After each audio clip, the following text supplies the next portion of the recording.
So, how would you like for your internet provider to know and keep track of every site you visit on the web? And not only that, but sell that information to target you for online ads. You know, companies have been barred from doing that, but now lawmakers are sending the president legislation that blocks those online privacy regulations, opening the internet service providers to get your browsing history. Well, supporters say the internet regulations need to be lifted and are too restrictive, but opponents slam this, calling it an invasion of our privacy. Brian Claypool is a defense attorney and former prosecutor. Philip Hollowell, founder of the Hollowell Law Group, a former prosecutor and police officer, was a judge advocate general for the U.S. Navy. Brian and Philip, welcome. Brian, let me start with you. Yeah. What are they going to do, and what does it mean to us when we're on the web? Well, Eric, first of all, I'm a President Trump supporter, but I bleed civil rights. I've been a civil rights attorney for over 12 years now, and I will tell you that this law strips the average consumer of privacy rights guaranteed under the state and federal constitution. And not only does it do that, Eric, but we have to look at the implications of this law as it relates to the civil court system and the criminal court system. And let me give you two quick examples. In a civil court, let's say you've got a custody battle going on or a family law matter going on, and the wife sends a subpoena over to AT&T or Verizon and says, hey, give me the browsing history of my husband. Well, guess what? He's not going to be able to fight that anymore because his privacy rights are gutted. Similarly, in the criminal system, Eric, let's say a woman's been missing for a week, and the husband is a suspect, but there's no real evidence on him yet.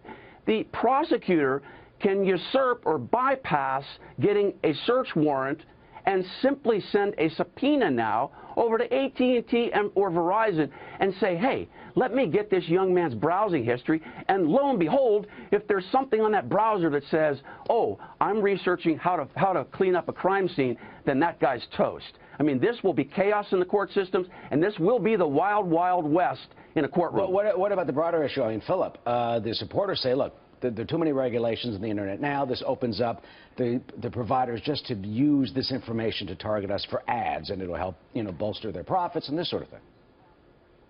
Well, Eric, you know, here's the problem. When you go to someplace like Facebook or you go to Google, you're giving them that information voluntarily.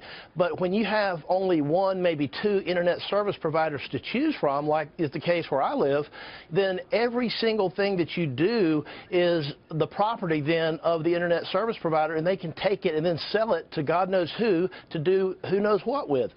When we have a limited marketplace, like we do in terms of internet service providers, reasonable regulations are necessary. I'm generally a person who says, let's get away with unnecessary government regulations. I like deregulating things, but there are times when you have companies like these large internet service providers that have so much market power, reasonable regulations are necessary. I'm really surprised that Congress has done this. I wish the president had indicated he would not sign the bill, but unfortunately, I believe he will. Well, Philip, why would then, you know, Congress do this? I mean, they'll know about our apps. They'll know about the sites we visit. They'll know about our location. They even say you can get our Social Security numbers and get right through our browsing history, you know, for these commercial purposes, Philip. Why they would do it, I have no idea, Eric, because it doesn't make sense. I think conservatives, I think liberals, I think people in the middle, I think the average person on the street doesn't even know really that this legislation has passed or that the president is going to sign it. And I think that once the public learns what has happened, I suspect there's going to be quite a bit of outrage from across the entire spectrum of society. And what about that, Brian? I mean, you know, the supporters say, you know, it's just a business thing, but, you know, you want your browsing history to be out there and sold? I mean, well, not that you're doing anything wrong, but... Well, I just joined Bumble, so maybe that isn't a good idea for me. But anyway, look, the bottom line here is that the Congress and President Trump have said that this promotes innovation, Eric. That's the reason behind this. I don't see a nexus behind this bill of gutting privacy rights on the internet and innovation. Second, I've already had my law firm website hacked twice in the last 6 months. Can you imagine in the future how easy it is going to be for hackers now with your information being sold to folks we don't even know about? This is going to create chaos in terms of the average citizen. For example, identity theft too, Eric. Isn't this going to promote and facilitate for example, identity theft. Then you get into issues of how do you even enforce this? I mean, how do you as a consumer know what to do if your privacy rights are violated? Who do you sue? You sue AT&T and then they have immunity? I mean, you don't. Right now, you assume or think there's some level of privacy, but apparently this will strip that away.